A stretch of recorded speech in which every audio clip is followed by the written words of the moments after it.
Hello there, it's Dr. Cindy, and today is your 30 days to sobriety course, your 30-day sobriety solution, and we are already at day 21. This is a review day in a very short lesson, so I'm going to go 21 and then link it over to 22 right away.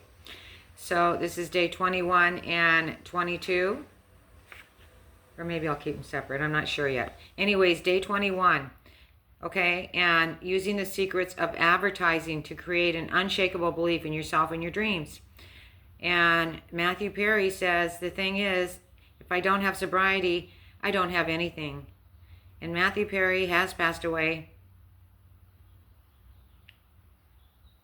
And now that you finish phase 3, creating an unshakable belief in yourself and your dreams, you have learned some of the same technique advertisers use to buy their products, to get you to buy their products, but instead you are using them to counteract the influence.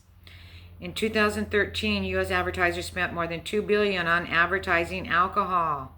When you think of taking a tropical vacation, the first image that comes to mind is a bottle of Corona or a fruity drink. What do you see? It tastes great. It's less filling. There is a reason why you constantly repeat and review the solutions that you have to learn. This is like advertising. So you think of them as habitually as you think of them as advertising jingle or a slogan. Repetition works. That's why we're doing this for 21 days. That's why you're repeating your affirmations over and over. You're doing your homework. You're writing in your journals. You're reading it. This is you. This is a study of you. That's right. Repetition works. That's why you're repeating your affirmations over and over, and that's why you are visualizing every day.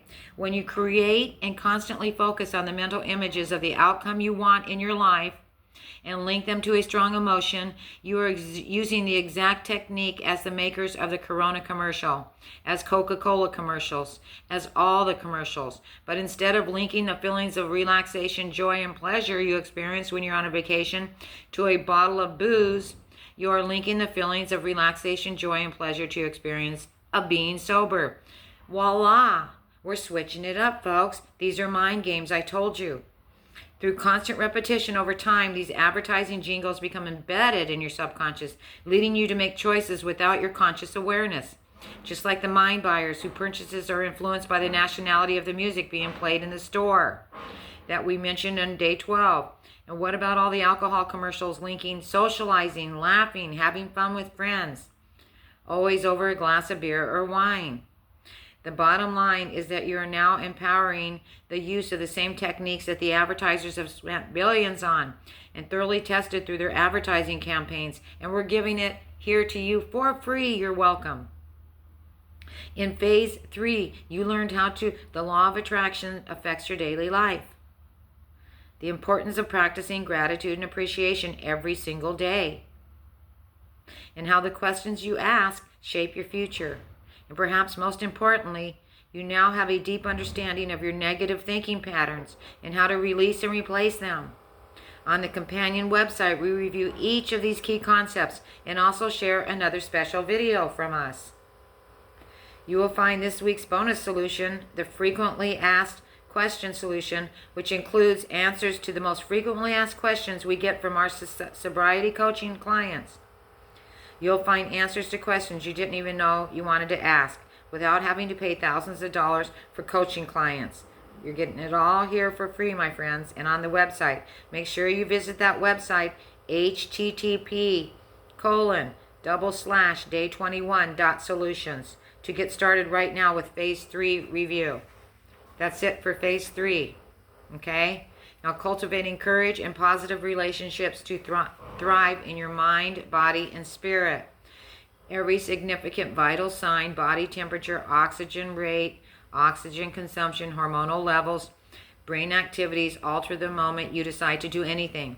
Decisions are signals telling your body, mind, and environment to move in a certain direction. And this is from my beloved Deepak Chopra. We got to listen to him. He knows everything. Congratulations, folks, and welcome to phase 4. Cultivating courage and positive relationships to thrive, mind, body, and spirit. This phase is often completed during the 4th week of the 30-day solution, unless you have chosen the 60 or 90-day. Blah, blah. Or perhaps you are planning for 31. Day 31, for what, how much, where, and with whom you are going to drink again. In fact, you might have started planning on drinking again. If so, this is okay, you're not alone. But we have to caution you that the more time you spend on living in the future and planning for the next time you'll use, the less time you have in the present to make positive, lasting changes in your life. That's right. If you find yourself thinking about the next time you can drink, simply acknowledge the way you feel and then review and choose to do one of the past solutions to change your thinking. This is your whole toolbox here, people. This is it in your journal writings, such as asking your empowering questions, practicing visualizations, reciting your affirmations, analyzing and changing your negative thinking, practicing gratitude, or using the ask, believe, receive process. Any one of these techniques can easily shift your focus, and these are the only tools you learned last week.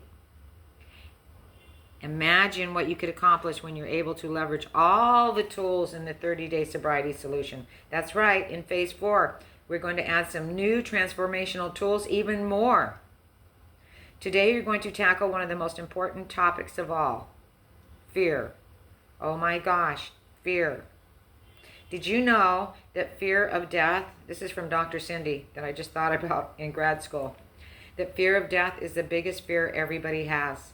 They're so afraid. That's the existential question. Where do we go after we die? What's it like? Why? And all this, the biggest fear. So let's take the courage right now for today. And we're going right into day 22. The courage solution. Successfully confronting your fears. Courage is resistance to fear, mastery of fear, not absence of fear. I'll say it again. This is by Mark Twain. Courage is resistance to fear, mastery of fear, but not absence of fear. And look about Huckleberry Finn and all those stories that he overcame so many things by facing his fears. So this is you, folks. This is you today, 2025, in June. As you move forward on your journey to thriving in sobriety, you're going to have to continue confronting fears. Fear is natural. Whenever you start a new project, take on a new venture, or put yourself out there, as you have done with the 30-day sobriety solution, fear is a normal reaction. Unfortunately, many people let fear stop them from taking the necessary steps to achieve their goals. So many dreams unlived, folks. Successful people, on the other hand, feel the fear along with the rest of us, but don't let it keep them from doing what they want to do, or you have to do.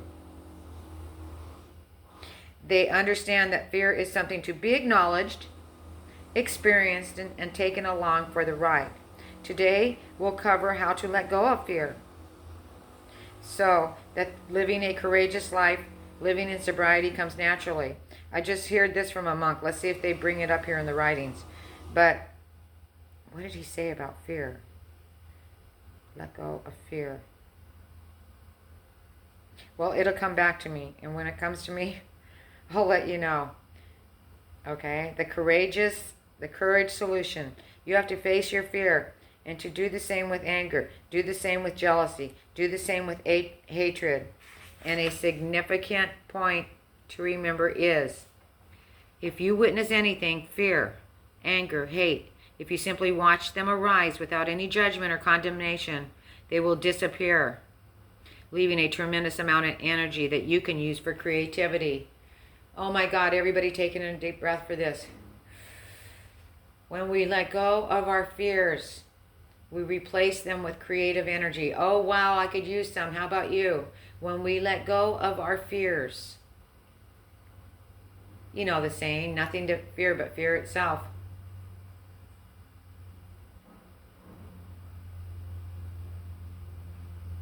You experience fear for many reasons. You fear that you're not enough. That's the main thing that every addict tells me. And I tell myself, I'm not enough. You're not enough. You're not smart enough, talented enough, pretty enough, creative enough. Or at some level, you're afraid of what might happen if you do become the person of your dreams. You may fear that if you do shine, It will be at the expense of those you love, or you might lose their love.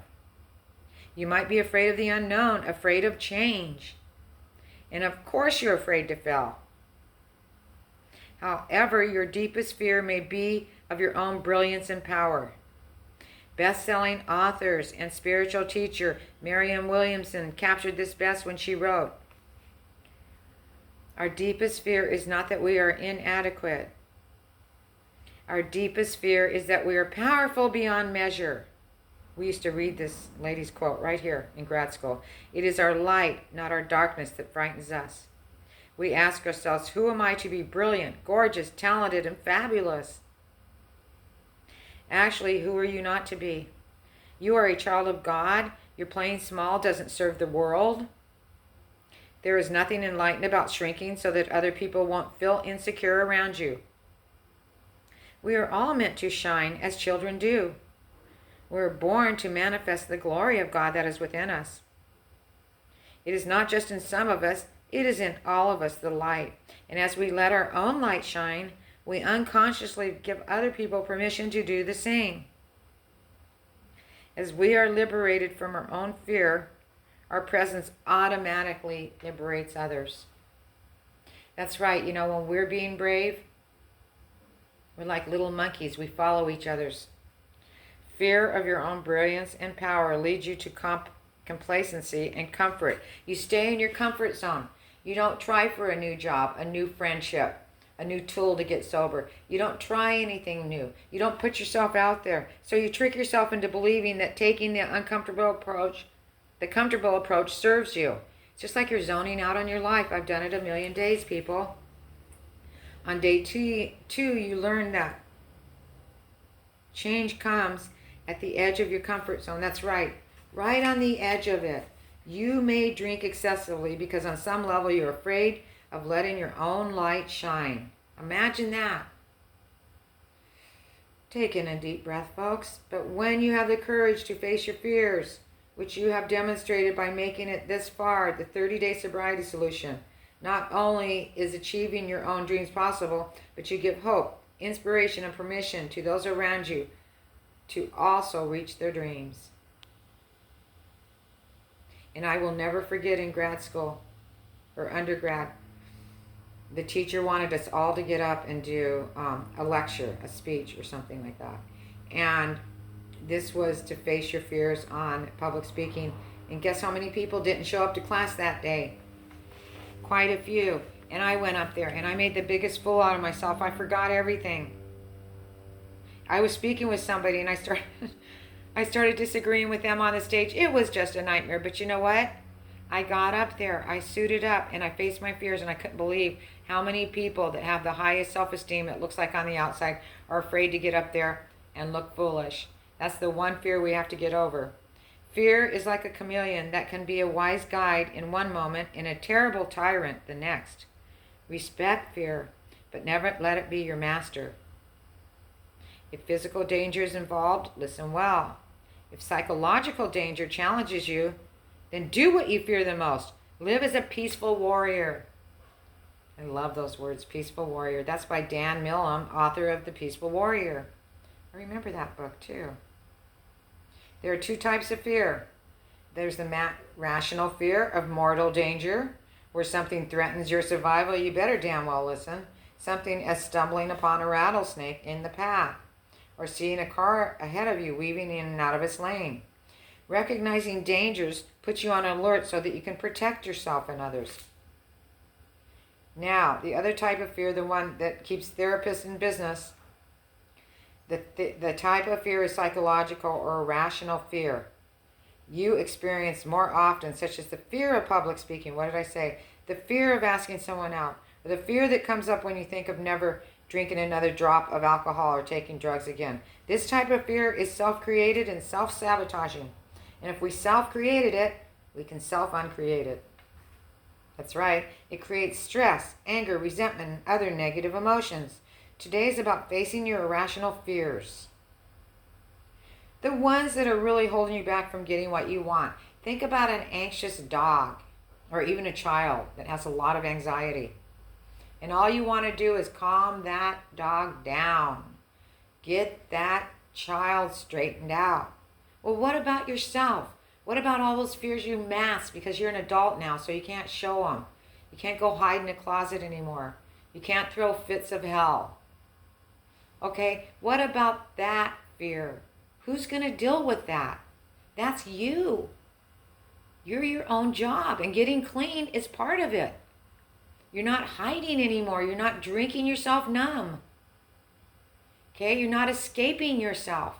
We finally boil down to facing our two eyeballs in the mirror. It's not about the president. It's not about the nation. It's not about your bad boss or your ex-girlfriend or your ex. It's not about your disease. It's about your damn behavior. You know, it's been out of line a while. I don't know how to tell you this. It's about taking discipline in your life and taking these tools. Just get over it. Get over it. Today is about facing irrational fears and the ones that are really holding you back from getting what you want. And I told my friend Dorothy, I can't come to your class. I'm too depressed over going through this divorce, blah, blah, blah. And she said, I said, it'll kill me. And she says, you're not dead yet. And I thought that was so funny, the mother of 6. And I went to her class and I took her class and it didn't kill me. That's right. Thank you, Dorothy, in heaven. I personally believe this. We have only today. Yesterday's gone. Tomorrow's uncertain. This is why they call it the present. And sobriety really is a gift for those who are willing to receive it. Folks, today, taking a deep breath. Are you ready for your new life? Are you ready for it? Hopefully, by today, your fears relating to drinking have reduced in frequency and intensity. But recovery is an ongoing process. Work with that little child again today. These fears come in tides. So what is fear? Fear is often explained as the anticipation of pain. We like to explain fear as the acronym of fantasized experiences appearing real. I had a saying acronym for it: false evidence appearing real, fantasized experience appearing real. What this means is that you're the one who is creating your own experience of fear by imagining something negative in the future. You're the one creating this movie. How many times do I have to say it as a therapist? You are doing this in your dreams at night.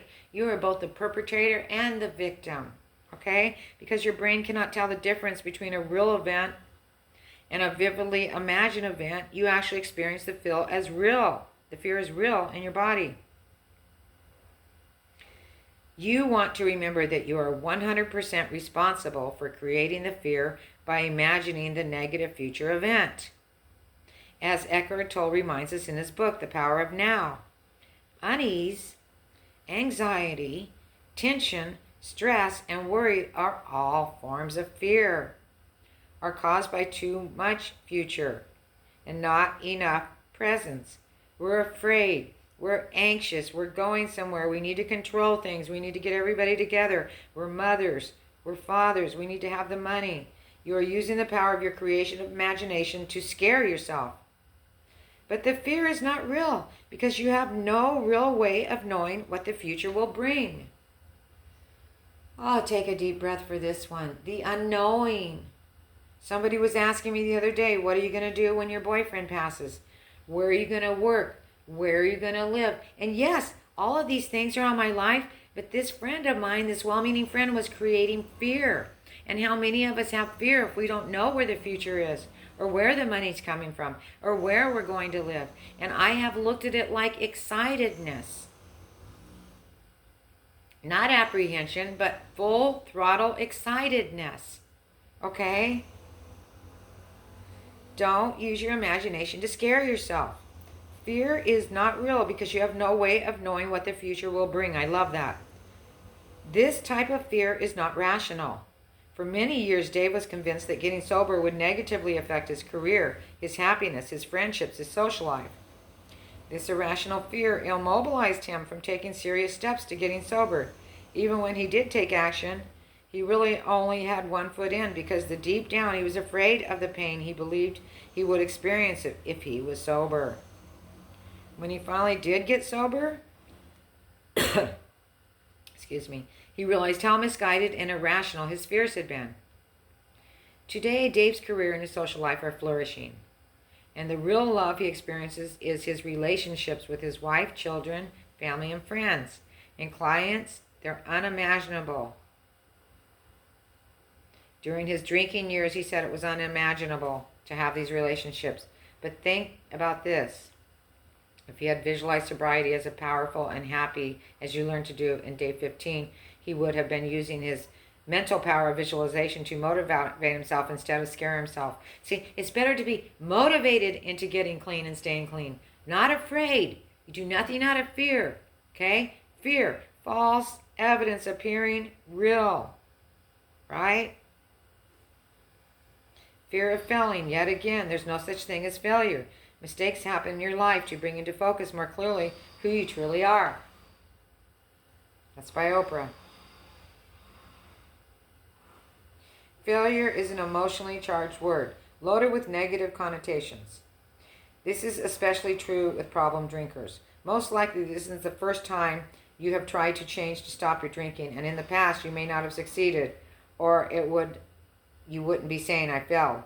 Each of these failures probably led to more fear around your drinking, lowered self-esteem, and reinforcement of the limiting belief that you could not stop. This is the whole cycle of drinking and using every drug on earth.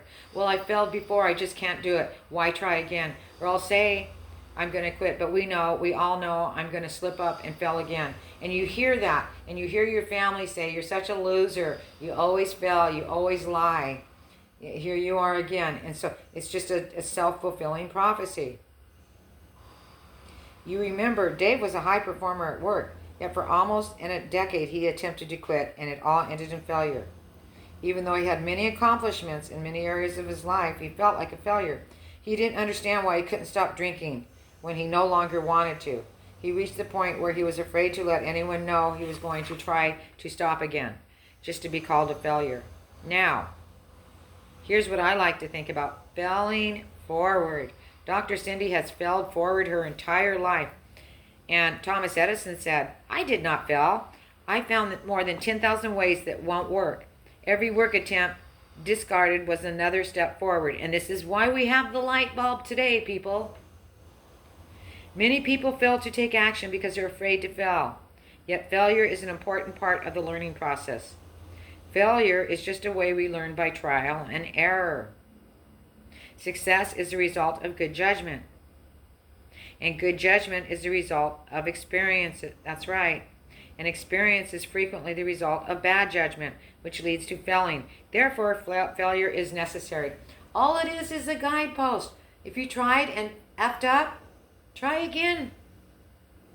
Try again. If the method didn't work, or you slipped up on reading, and you just let it go for a while and went on a binge, that's okay. You got to get up, suit up, and fail your way forward. I like this. I've heard many a lecture on failing my way to the top.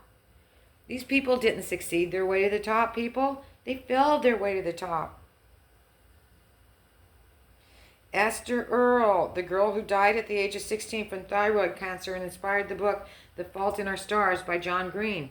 Not only did this book become a bestseller, it also went on to be a hit movie, grossing more than $300 million. I had never heard of that movie. At the age of 14, 2 years after she'd been diagnosed with cancer, Esther wrote a letter to her 17-year-old self and instructed her parents to read the letter if she died before she was able to open it. In the letter she wrote, if you haven't done something amazing, don't forget to try. The worst that can happen is you fail, and then you can try again until you succeed. If a 14-year-old terminally ill child can redefine failure, so can you. God, that really, that's very sad. That little girl wrote that letter and never made it to 17. You only really fail if you perceive or interpret your results as a failure. And when you redefine failure as just feedback, it's just feedback, people. You're not a horrible drunk. You're not hopeless. Fail forward. When your past attempts to cut back and stop using didn't end with the results you wanted, that wasn't failing, it was feedback. Feedback. Rather than feeling embarrassed, guilty, or disappointed about failing again, losing the opportunity to learn from it. See, if you're all depressed, how can you ever learn? How can you learn how to try another way to be sober on the next day if you're all upset and just continue drinking or using? Instead, acknowledge and recognize what worked and what didn't. Because you're going to find your way, people. If you do this program every day and do the journaling and the talking with yourself, you will stop. You will definitely stop. There's only one way you can truly fail, and that is if you give up. Today's first action step is to redefine failure by writing in your journal. Get your pens out now and your paper about past attempts you made, either to cut back or to stop. Write down specifically what you did and learned each time. Maybe your only lesson was that the last approach didn't work. However, maybe you learned which times and in which situations you struggle the most to stay sober. Perhaps your past attempts came down to trying to use willpower alone because you never did any personal growth work.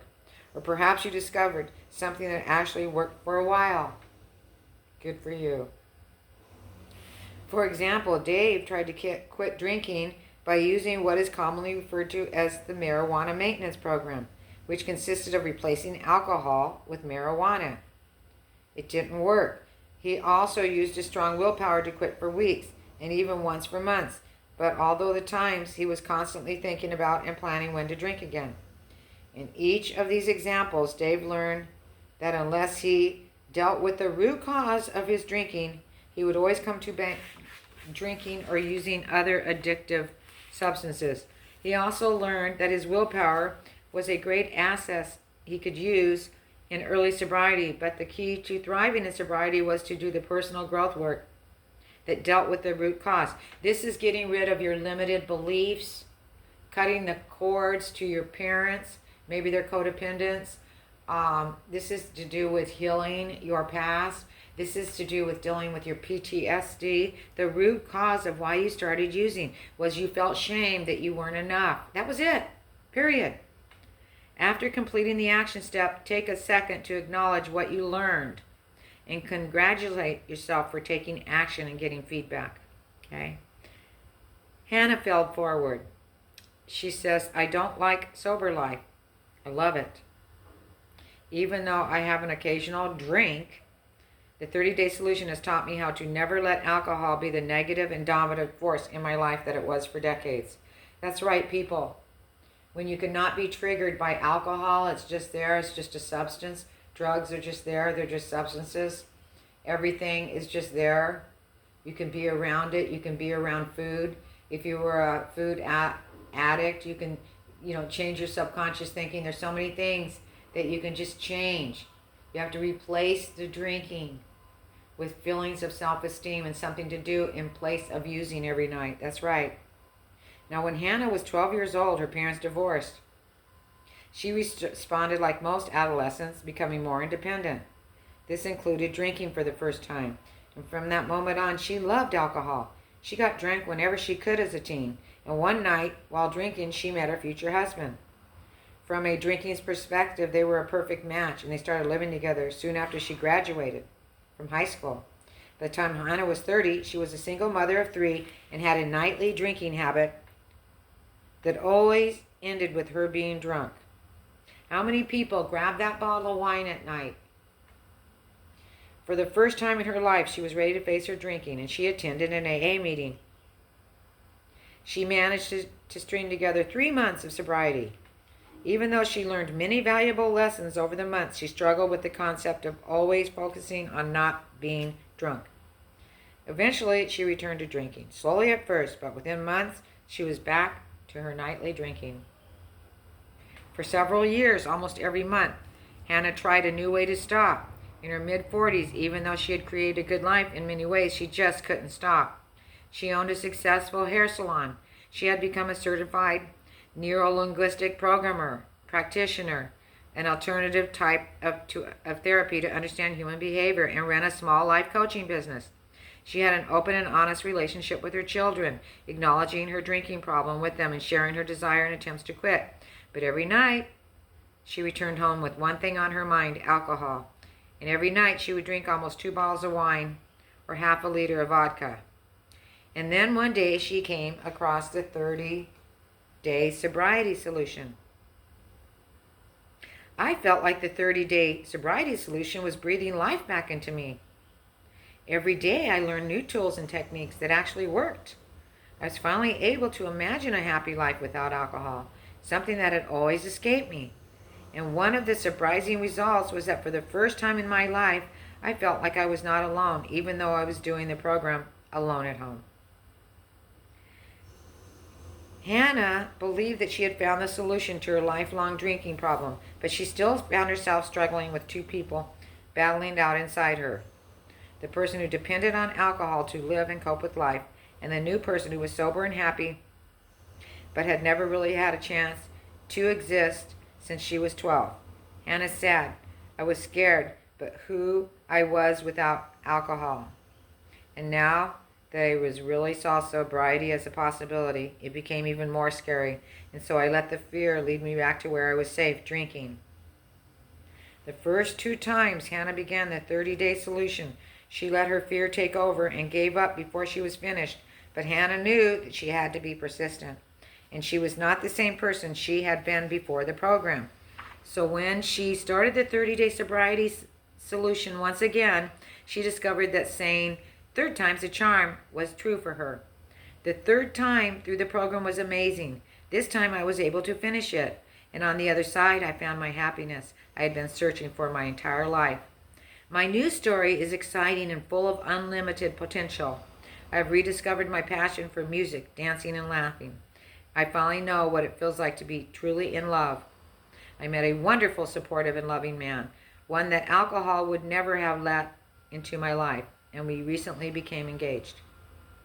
After far surpassing her longest time sober as an adult, today Hannah has found she can occasionally have a drink without the risk of returning to the previous level. She knows the part of her that was addicted to excessive drinking is long gone, and the part that was replaced to her is stronger, healthier, and happier, and in most instances she will never rely on alcohol again. And you know whether you're the type that has to quit completely or the type that can maybe be around drugs or alcohol, use it occasionally, and stop. If it hasn't worked for now, I would suggest just stopping. Just stopping for now. Thriving in action breeds doubt and fear. Action breeds confidence and courage. If you want to conquer fear, do not sit at home and think about it. Go out and get busy. This is Dale Carnegie in 1888 to 1955. Wow. He died when I was born, the year I was born, and I thought he was so upcoming and modern. But no, the man died the year I was born. Think back to one of your greatest accomplishments. Most likely you had to push yourself in some way to overcome some fear. In fact, right before you've done the most amazing things in your life, you really felt scared. Our goal with the 30-day solution is for you to thrive. And yes, that means thriving in sobriety.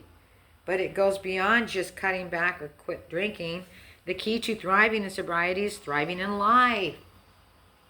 Living to the highest potential, both personally and professionally.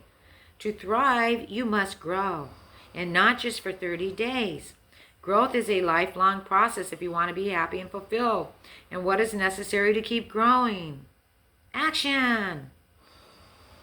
We're in Hollywood. I say lights, sound, action! But not just any action. When you act to confront your biggest fears, you grow the most. The presence of fear is a signal you have an opportunity to grow. Wow, wow, wow, people. If you're afraid, there's a point that you need to grow. To sum this up, thriving requires growth. Take your notes. To grow requires action. Action must be directed to overcome your fears, or in short, thriving equals, write this down, overcoming your fears. Look at all I said about affirmations, all that we studied. You can write these things down and put them up on your Post-it notes. Thriving equals overcoming your fears. I'm putting that up today for me. Forget you guys. I love you. Facing irrational fears can be challenging, but the reality is that you must overcome them in order to thrive. In The Magic of Thinking Big, that was a great book by David J. Schwartz, Schwartz, that was out like in the 80s. Action cures fear. Indecision, postponement, and on the other hand, fertilizes fear. When you face tough problems, you stay mirrored in the mud until we take action. Okay? When we face tough problems, we stay mirrored in the mud until we take action. You know how you mull it over? There's a problem you need to deal with, and you go out and drink every night or you use every night, but then there's that problem, you still need to deal with it. Many people fear that taking action will be more painful than not taking action, so they procrastinate. People, I'm going to tell you why not to procrastinate from Dr. Cindy, who just turned 70. The years fly by.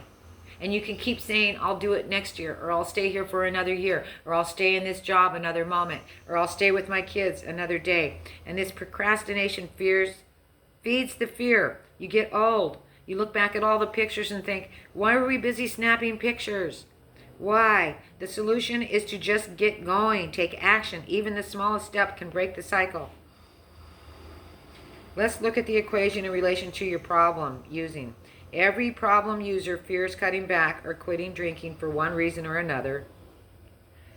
Overcoming this fear is one of the gravest demonstrations of courage you'll ever use. When you have successfully dealt with many of the driving factors that led you to drinking in the first place, and the 30-day sobriety solution helps you do, you will no longer be holding yourself back from all your other goals. The time you spent drinking, recovering from your drinking, or planning your next time drinking will be restored to you, as well as your confidence, self-worth, and pride, which will accelerate your success in other areas. That's right. Taking a deep breath, my family. We're almost getting here to closure on this courage solution. Fear is your compass. A compass is something that helps you make choices about what is right. To us, fear also serves as your compass, telling you when you're off course. Tony Robbins said, if you can't, you must. And if you must, you can.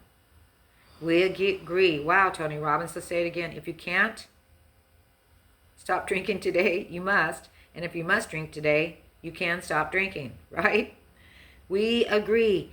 Those very things you are most afraid of will actually provide you with the greatest insights and growth when you do something about them. You have started with what may have been one of the greatest fears, cutting back or stopping using drugs. The question to ask yourself now is, what's next? Your second action step for today is to write a list of the fears you have not addressed due to your using. Then write down the benefit you experience from letting the fear hold you back. Yes, there are some benefits you believe you are getting from letting the fear stop you. Lastly, write down how you will specifically be able to overcome those fears during the rest of your life for the program. Use the following set of questions. Okay, this is where you write this down.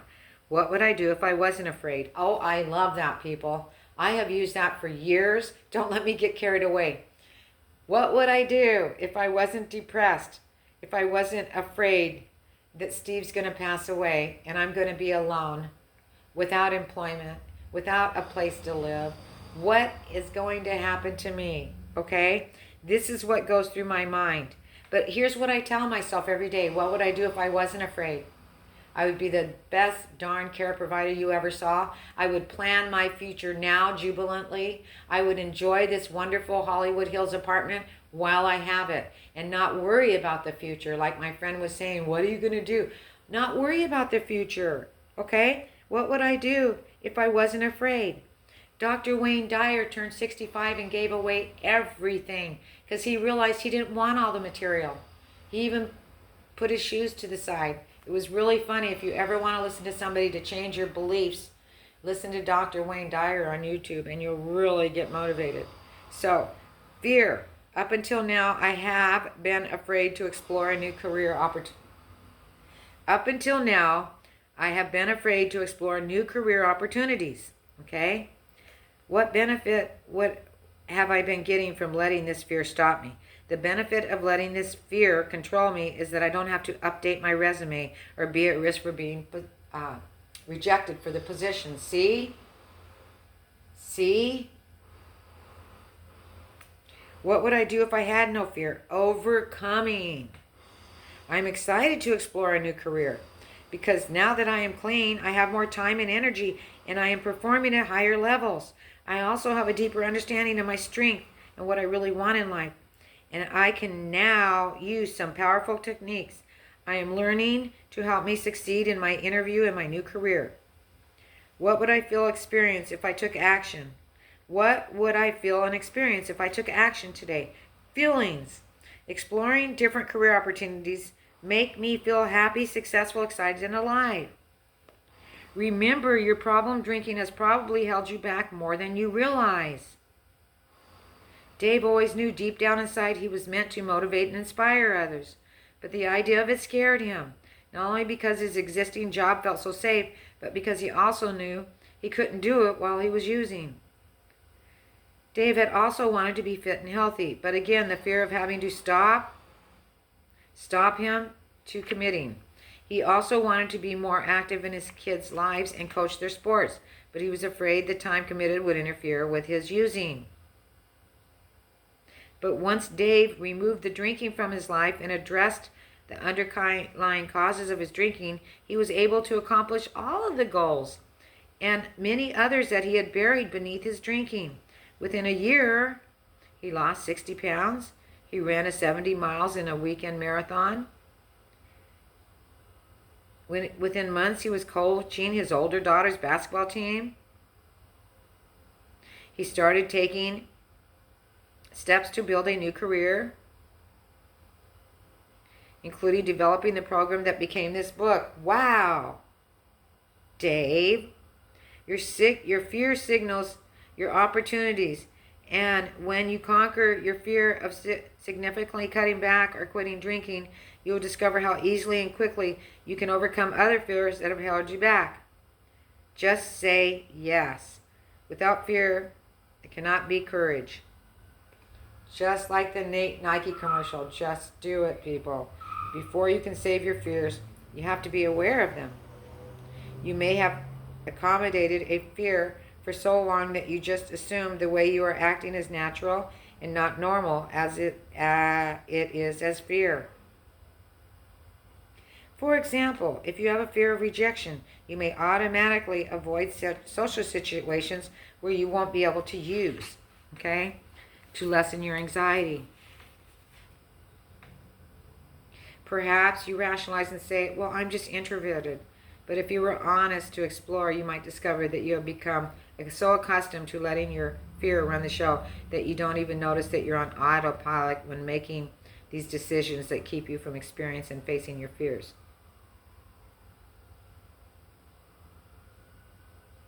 You probably have family members that are so rooted in staying the same that when you talk to them about being different, they never acknowledge any fear.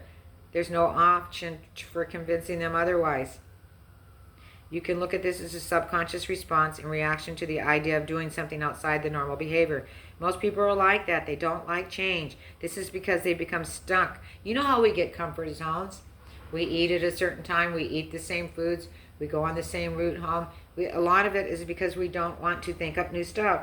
In the movie Yes Ma'am, the lead character played by Jim Carrey is stuck until he attends a personal growth seminar and agrees to say yes to anything that is asked. That was one of Dr. Wayne Dyer's lectures, Say Yes to Everything. His life improves dramatically with this simple change. He gets a promotion, he falls in love, and improves his relationships with his friends and co-workers. Yes, we know this is just a movie, but it conveys a deep message about the power of saying yes. Having the courage to say yes to things you usually say no to. Assuming they're not dangerous and breaking you out of your comfort zone and your routine behaviors are essential to creating a fulfilling life. And your third action step for today is to write in your personal journal about the times you've turned down opportunities or invitations to try something new and how this has affected you. This can include pursuing a new career, developing new friendships, going dancing, traveling to a new destination, attending a family reunion, personal growth training, meditation, couples counseling, joining a health club, going to an AA meeting, NA meeting, going back to school, hiring a coach, taking piano, taking guitar, or simply accepting an invitation to go out to lunch. Many times during these opportunities, we will be related to your using, but some may not be. Regardless, your response to new opportunities are likely to be so automatic that you don't even realize you're saying no, or when fear is guiding you. So we encourage you to be courageous and ask your friends and family members when they have seen you turn down invitations or opportunities in order to stay in your comfort zone. Most importantly, just pay attention. Make a conscious decision right now that you're going to stop and listen when someone asks you to do something. This declaration will shift your awareness enough to notice it in the future. Then say yes. If it really scares you, it might be exactly what you need to do to have a breakthrough. One of the mantras we teach our students and coaching clients when we are discussing overcoming your fears is, oh, what the heck, go for it anyway. However, when you're stretching into saying yes more often, remember to use common sense. Saying yes to a weekend bachelor party in Vegas or a wine tasting in Napa with your own private limousine service when you have just decided not to drink would not be a good idea. One more thing, if you're still struggling to say yes to new opportunities, silently ask yourself, what if I said yes to this offer?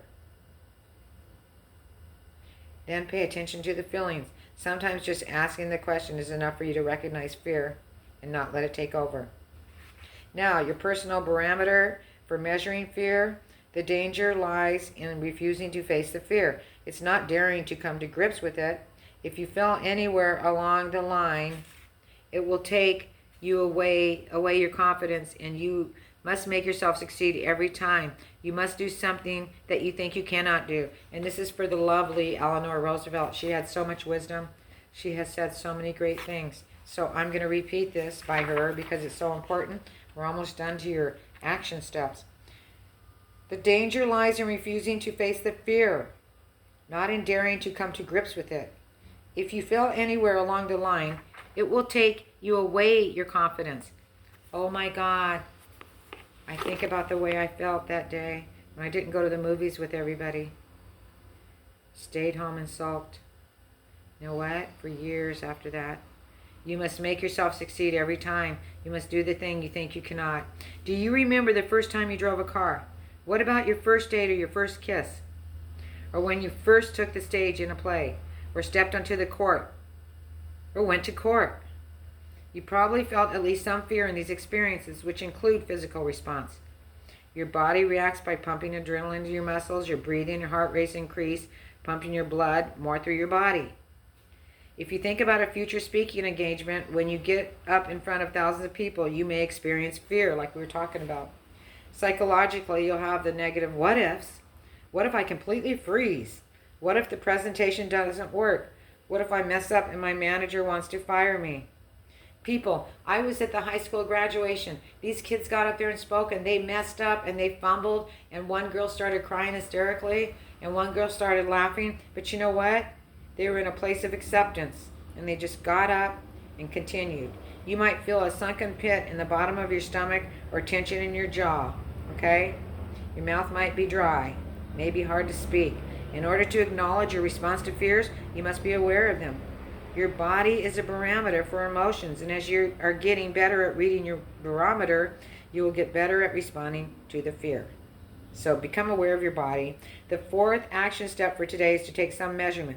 First, think about what scares you about using. Think about the effects of your health, relationship, career, finances. Now feel the fear for a moment. Imagine getting a call from the doctor saying, come in, we have to test your liver. Notice how and where your fear shows up physically. Repeat this process for other fears, making note of each time your physical reaction. You're aware the imagining what you don't want to happen goes against our past advice, especially at this stage of the program. But the value you get from becoming aware of the physical sensations you experience when you are afraid will far outweigh any negative impact. Now think of your fears as you might have, such as public speaking, flying, talking to your boss about a promotion, your spouse glumly asking you, can we talk, or whatever comes to mind. Some fears elicit different physical responses. Make note of each fear and how it manifests physically, okay? The goal to this exercise is to simply identify how your body responds to fear. Now, your 22-day action steps. We are miserable because we think that we are mere individuals along with our fears and flaws and resentments and mortality. This is Elizabeth Gilbert about Eat, Pray, and Love.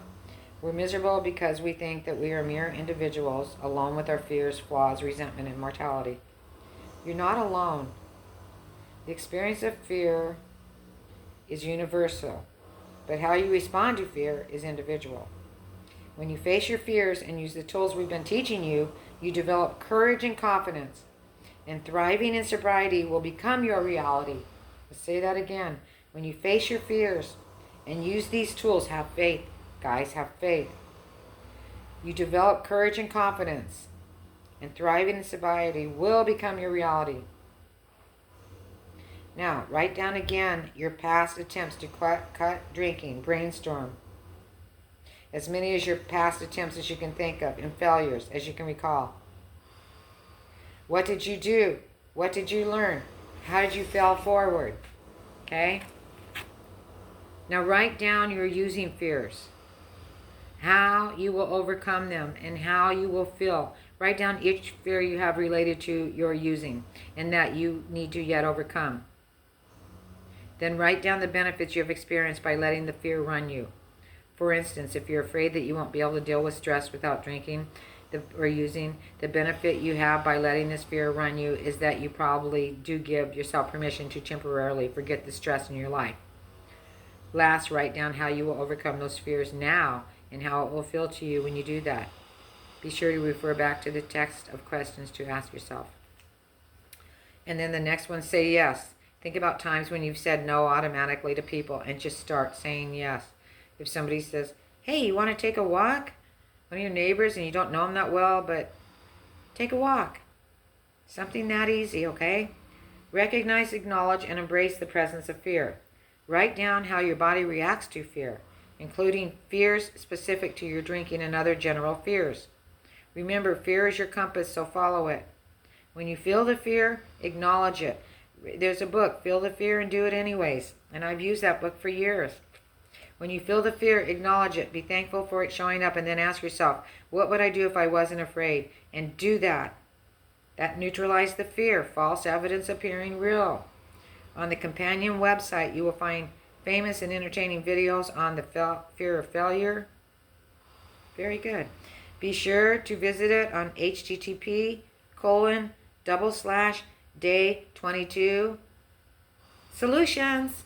You have finished 21 and 22 in one session, and I am so proud of you today. I have never been more proud.